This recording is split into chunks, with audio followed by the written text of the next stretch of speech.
Welcome to 2024 brand yourself episode 4. അപ്പോൾ കഴിഞ്ഞ വീഡിയോയിൽ നമ്മൾ ഏതൊക്കെ ടൈപ്പ് കണ്ടന്റ് നമുക്ക് പുഷ് ചെയ്യാൻ വേണ്ടി പറ്റുമെന്ന് നമ്മൾ നോക്കി. ഇനി ഈ വീഡിയോയിൽ നമ്മൾ നോക്കാൻ പോകുന്നത് ഒരു ഇൻസ്റ്റാഗ്രാം ഇൻഫ്ലുവൻസറിന് വേണ്ട 4 അഡീഷണൽ സ്കിൽസിനെ പറ്റിയിട്ടാണ്. ഇപ്പോൾ ഏത് ഇൻസ്റ്റാഗ്രാം പേജ് എടുത്തു കഴിഞ്ഞാൽ നമ്മൾ അതിൻ്റെ അകത്ത് കാണുന്ന 2 ടൈപ്പ് കണ്ടന്റ് ആയിരിക്കും, പോസ്റ്റേഴ്സും റീൽസും. ഇപ്പം നിങ്ങളൊരു പേജ് തുടങ്ങുകയാണ് എന്നുണ്ടെങ്കിൽ നിങ്ങൾ ആദ്യം ചെയ്യേണ്ട ഒരു കാര്യം എന്താണെന്ന് വെച്ചാൽ നിങ്ങളുടെ സെയിം ഫീൽഡിൽ നിങ്ങൾക്ക് കിട്ടാൻ പോകുന്ന കോമ്പറ്റീറ്റേഴ്സിന്റെ പേജ് അനലൈസ് ചെയ്യുക എന്നുള്ളതാണ്. ഈ കോമ്പറ്റീറ്റേഴ്സ് എങ്ങനെയാണ് എഫക്റ്റീവായി പോസ്റ്റേഴ്സും റീൽസും മുന്നോട്ട് കൊണ്ടുവരുന്നത് എന്നുള്ളത് നോക്കി പഠിക്കേണ്ട ഒരു വസ്തുതയാണ്. അപ്പൊ പ്രൈമറി നമ്മൾ നോക്കുന്ന സമയത്ത് നമ്മളൊരു പോസ്റ്റർ എടുക്കുക, പോസ്റ്റർ ഡിസൈൻ ചെയ്യണം. ഒരാള് മസ്റ്റ് ആയിട്ട് അറിഞ്ഞിരിക്കേണ്ടതാണ് ഗ്രാഫിക് ഡിസൈനിങ്. നമ്മൾ പോസ്റ്റേഴ്സിൽ ഒരു എന്റർടൈൻമെന്റ് ഏരിയ നോക്കുകയാണെന്നുണ്ടെങ്കിൽ നമുക്ക് ട്രോൾ പേജ് നമുക്ക് റെഫറൻസ് ആയിട്ട് എടുക്കാൻ വേണ്ടി പറ്റും. അവർ ട്രോൾസിലൂടെയാണ് അവരുടെ എന്റർടൈൻമെന്റ് ആൾക്കാരിലേക്ക് കമ്മ്യൂണിക്കേറ്റ് ചെയ്യുന്നത്. ഇപ്പൊ നിങ്ങൾക്ക് നിങ്ങളുടെയോ ബാക്കി ബിസിനസിന്റെയോ സർവീസും പ്രൊഡക്റ്റും പ്രൊമോട്ട് ചെയ്യാനാണ് താല്പര്യം എന്നുണ്ടെങ്കിൽ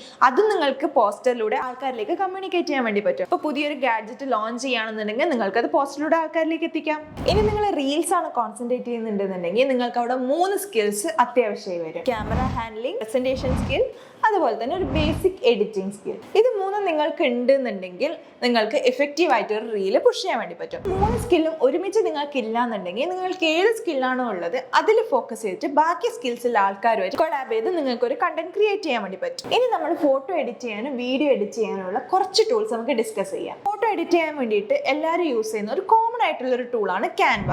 അത് എല്ലാവർക്കും യൂസ് ചെയ്യാൻ വേണ്ടി പറ്റും. ഇനി കുറച്ച് അഡ്വാൻസ് ലെവലിൽ നോക്കുകയാണെങ്കിൽ നമുക്ക് ഫോട്ടോഷോപ്പ് യൂസ് ചെയ്യാൻ വേണ്ടി പറ്റും. ഈ ഒരു AI ടൂൾ നോക്കുകയാണെന്നാണെങ്കിൽ നമുക്ക് മിഡ് ജേർണി എന്ന് പറഞ്ഞിട്ടൊരു AI ടൂൾ ഉണ്ട്. വീഡിയോ എഡിറ്റിംഗിന്റെ കേസ് ആണെന്നുണ്ടെങ്കിൽ നമുക്ക് CapCut VN എന്ന് പറഞ്ഞ 2 ടൂൾസ് ഉണ്ട്.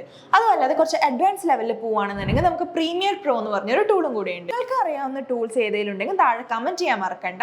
എന്തെങ്കിലും സംശയം ഉണ്ടെങ്കിൽ നിങ്ങൾ താഴെ കമന്റ് ചെയ്യുക, നിങ്ങളുടെ ഫ്രണ്ട്സിന് ഷെയർ ചെയ്യുക. അപ്പോൾ അടുത്ത വീഡിയോയിൽ കാണാം. ബൈ.